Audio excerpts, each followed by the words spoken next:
I'm Kirk Jowers, and I'm pleased to host the second episode of COVID-19 with Dr. Russell Osgathorpe. He's the Chief Medical Officer of doTERRA and a board-certified pediatric infectious diseases specialist. As long as COVID-19 is such a pervasive force in our lives, we will continue to do these daily and concise shows to help you get caught up and make sure you have the knowledge you need to make sense of everything that's happening. There's so much inaccurate information right now that the World Health Organization is calling it an infodemic. And the most telling example of how crazy things have gone, I agree. The WHO has joined TikTok to get the facts out and dispel COVID myths. Wow. So that is part of our job as well, is to give you only the most accurate information and do it in a concise way so that you can get on with the rest of your life. I must say that the social media contribution to this worldwide pandemic of COVID-19 is something that we've never really experienced in infectious diseases and epidemiology. The contribution here is staggering. Well, and you were talking about even as recently as 2009, when you were, of course, still an infectious disease specialist dealing with it. The number of people on social media has more than doubled, and the impact in our lives. I've certainly seen it from my past life with politics. Everything's different. Everything's different. So as of 10 o'clock Central European time, there are 136,895 confirmed cases, 5,077 deaths, and 123 countries with cases. It's a staggering number, but it's going to grow. It's going to go north. Testing is going to be ramping up in countries with very large populations, and we would expect to see those numbers grow over the next week. A lot happens every day, and so one thing we promise to do on each episode is to get you caught up. Dr. Osgathorpe is going to tell you a little bit more about why it's good to get this in 2 minutes instead of 12 hours, but here we go. Life in some parts of the world has come to an utter standstill as countries try to reduce the impact of the coronavirus.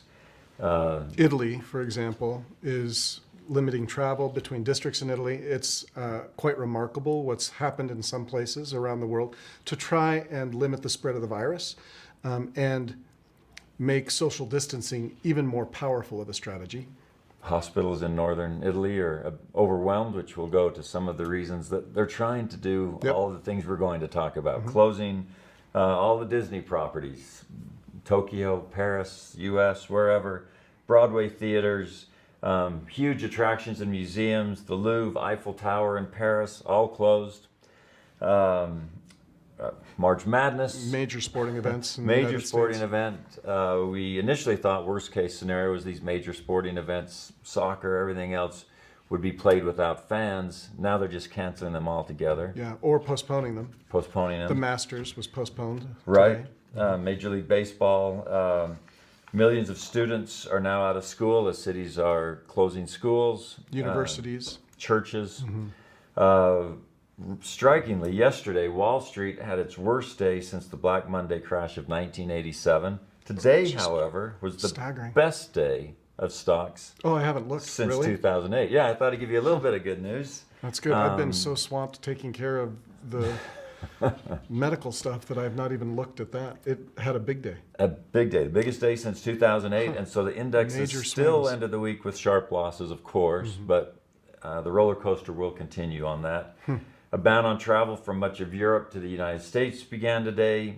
And as the virus continues to spread, we're seeing a slow trickle of very public figures announcing their diagnoses or close contact with the disease. For example, the president of Brazil, the Canadian Prime Minister, Justin Trudeau's wife, huge sports stars, on and on. We're starting to see this, which some people are asking questions about that with testing, but we'll get to that later. Yeah, we'll talk about it.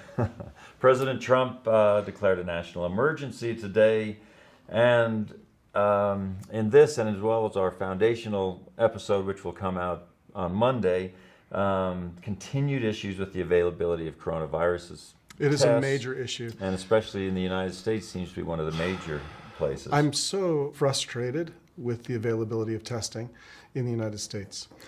So many tests have been performed in other parts of the world and so successfully, it is difficult right now to manage an epidemic in an absence of information that testing would provide. It's a time for preparation, not a time for panic. Would you agree with that? Absolutely. These things that I just read and that you're going to talk about, all of these things Come back to social distancing. right, and potentially the difference between a tragic pandemic and merely a difficult one. Yeah, so I don't want to take too much time because this has been talked out about ad nauseum, Right. But people need to understand that social distancing is incredibly important at limiting the spread of the virus. If we stay out of large groups of people, the viral transmission rates will go down. That's how epidemiology works. Right. So if we can limit the spread of the virus by avoiding large sporting events or church or large gatherings of people at any place, then we are going to limit the spread of the virus and slow the transmission of the disease. There's a lot of debate going on right now about how the virus is transmitted.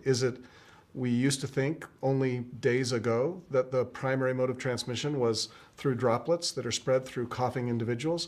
Evolving evidence is suggesting that people can spread the virus more efficiently than that. Right. And we're waiting for confirmation around transmission, modes of transmission, and how each mode of transmission, how infectious each mode actually is, Right. or how efficient each mode of transmission is. So is contact on surfaces, coughing by droplet, breathing or close contact to somebody who is symptomatic, and other forms of transmission are suggested now in some of the data that's coming out. But we're going to learn more about this. This is an evolving situation. Research is being done in virology labs in multiple countries trying to figure out exactly how this virus is transmitted and how efficient each mode of transmission is. And you mentioned a real interesting fact today when we were talking in your office about coronaviruses have been around forever. So infectious disease doctors, specialists like yourself know how they work. But this is, of course, the novel coronavirus, COVID-19. And we don't know how it works. We don't know exactly. We're figuring it out. We're learning, right? And we're Right. looking at all the data coming out of countries where the virus has been transmitting for longer. And so in China, a lot of our data is coming out of China and South Korea. And we're learning a great deal from that data. Publications will be coming out quickly. The worldwide scientific community is doing a great job of getting that data out as quickly as possible, and it's being digested, and recommendations will change as we see those scientific discoveries impact our recommendations. We'll change our recommendations as we learn. Today we will release our first foundational episode, which will talk about the basics of the coronavirus disease, what it is, symptoms, all of those things. So, any final advice until Monday? The word or the phrase of the day is social distancing. We need to limit our contact with large groups of people, making sure that we slow the spread of this disease. Social distancing works. Above all other things, that some of the recommendations may come and go, but social distancing works.